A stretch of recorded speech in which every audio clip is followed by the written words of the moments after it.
Hello everyone, I'm Brian. Today we're going to be reacting to Bhagavad Gita, Chapter 13. Let's go ahead and get started.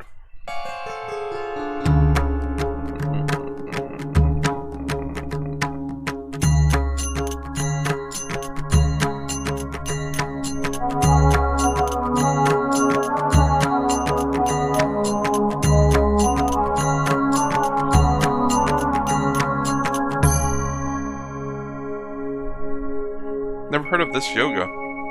In Chapter 13, Sri Krishna answers 3 pairs of questions asked by Arjuna.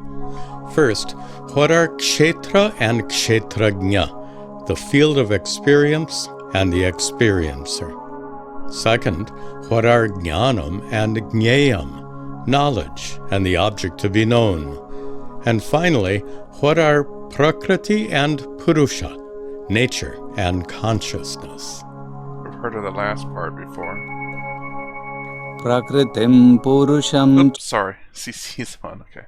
Chaiva Kshetram Kshetrajna eva cha Etad Veditumichhami Jnanam Jneyam cha Keshava.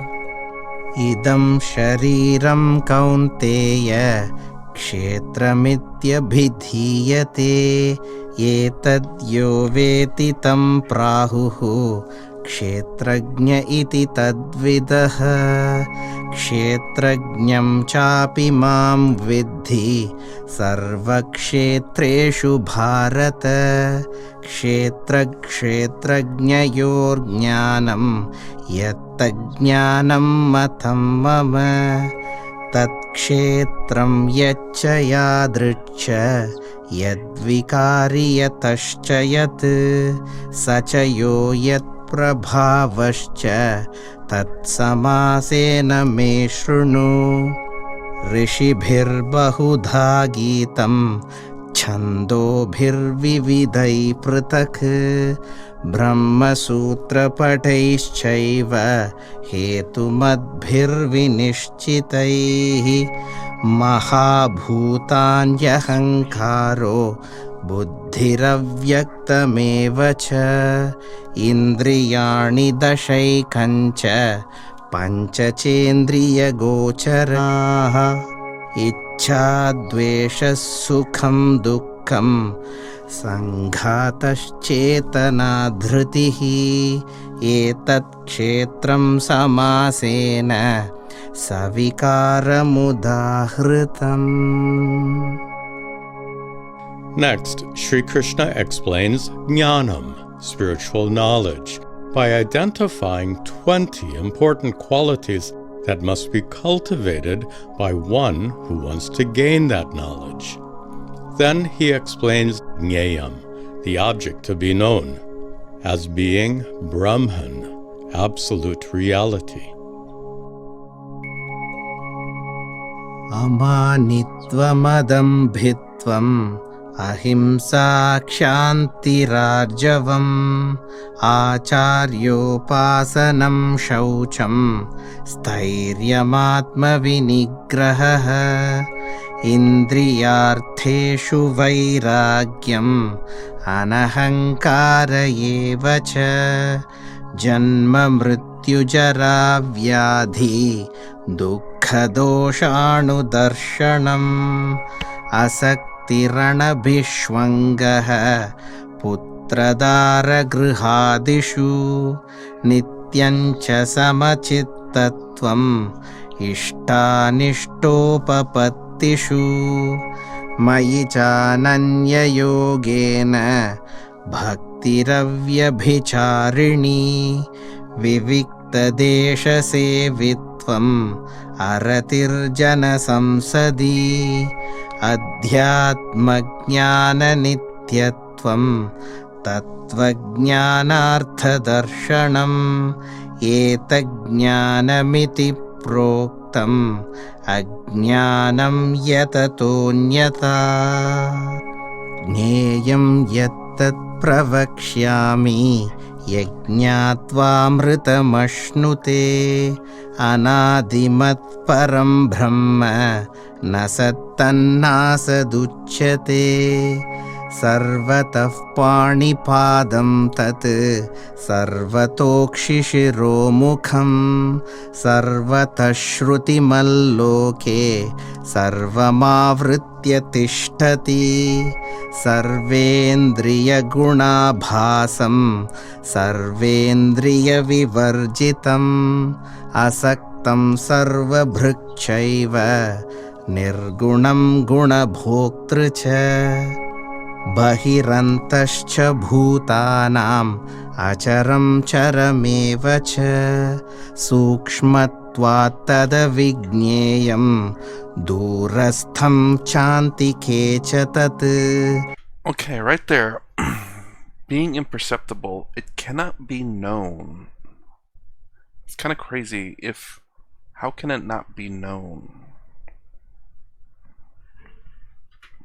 अविभक्तं च भूतेषु विभक्तमिव च स्थितं भूतभर्तृच तज्ज्ञेयं ग्रसिष्णुप्रभविष्णु च ज्योतिषामपि तज्ज्योतिस्तमसः परमुच्यते ज्ञानं ज्ञेयं ज्ञानगम्यं हृदि सर्वस्य विष्ठितम् इति क्षेत्रं तथा ज्ञानं ज्ञेयं चोक्तं समासतः मद्भक्तये तद्विज्ञाय मद्भावायोपपद्यते. Finally, Sri Krishna explains Prakriti and Purusha. He describes Prakriti, nature, as the foundation or root cause for the entire universe. Then he describes Purusha, consciousness, as the root cause of all experience, knowing, and feeling. Prakritim purusham chaiva vidhyanadi ubhavapi vikaramscha gunamschaiva vidhi prakriti sambhavan karyakarana kartrutve hetu prakriti ruchyate purushas sukha dukkhanam bhoktrutve hetu ruchyate पुरुषः प्रकृतिस्थो हि भुङ्क्ते प्रकृतिजान् गुणान् कारणन् गुणसङ्गोऽस्य सदसद्योनिजन्मसु उपद्रष्टानुमन्ता च भर्ता भोक्ता महेश्वरः परमात्मेति चाप्युक्तो देहेऽस्मिन् पुरुषः परः य एवं वेत्ति पुरुषं प्रकृतिं च गुणैः सह सर्वथा वर्तमानोऽपि न स भूयोऽभिजायते ध्यानेनात्मनि पश्यन्ति केचिदात्मानमात्मना अन्ये साङ्ख्येन योगेन कर्मयोगेन चापरे अन्ये त्वेवमजानन्तः श्रुत्वा नेभ्य उपासते तेऽपि चातितरन्त्येव मृत्युं श्रुतिपरायणाः.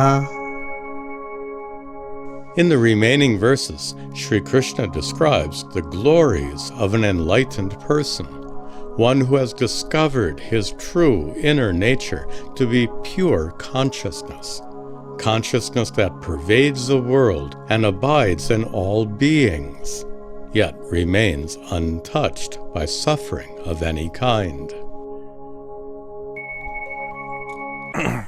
Before we go to the next part, so far the first part, that initial last bit there seems like it's going over the four different yogas: karma, bhakti, jnana, and raja yoga. Through meditation, raja; through knowledge, jnana; through action, karma; and of course through belief or prayer or love, devotion to through, well, any god, I suppose, but through him, bhakti yoga. And then before that, it was also talking about like detachment of things, not to seek any kind of reward, not to get attached to favorable. I can't say the word. Favorable things or unfavorable things. Wow, why can I not speak? But things that are very good or things that are bad, you don't favor either, or you are independent of either one of those. You don't have a favorite. You don't choose based on what you think is good or bad. You don't choose based on that. So you don't favor one over the other. So essentially, it's being fair, in a sense, being fair in terms of choice. So that's so far what I've understood from that little bit of a part there. यावत् सञ्जायते किञ्चित् सत्त्वं स्थावरजङ्गमम् क्षेत्रक्षेत्रज्ञसंयोगात् तद्विद्धि भरतर्षभ समं सर्वेषु भूतेषु तिष्ठन्तं परमेश्वरं विनश्यत्स्वविनश्यन्तं यः पश्यति स पश्यति समं पश्यन् हि सर्वत्र समवस्थितमीश्वरं न हि नस्त्यात्मनात्मानं ततो याति परां गतिं प्रकृत्यैव च कर्माणि क्रियमाणानि सर्वशः यः पश्यति तथात्मानम् अकर्तारं स पश्यति यदा भूतपृथग्भावम्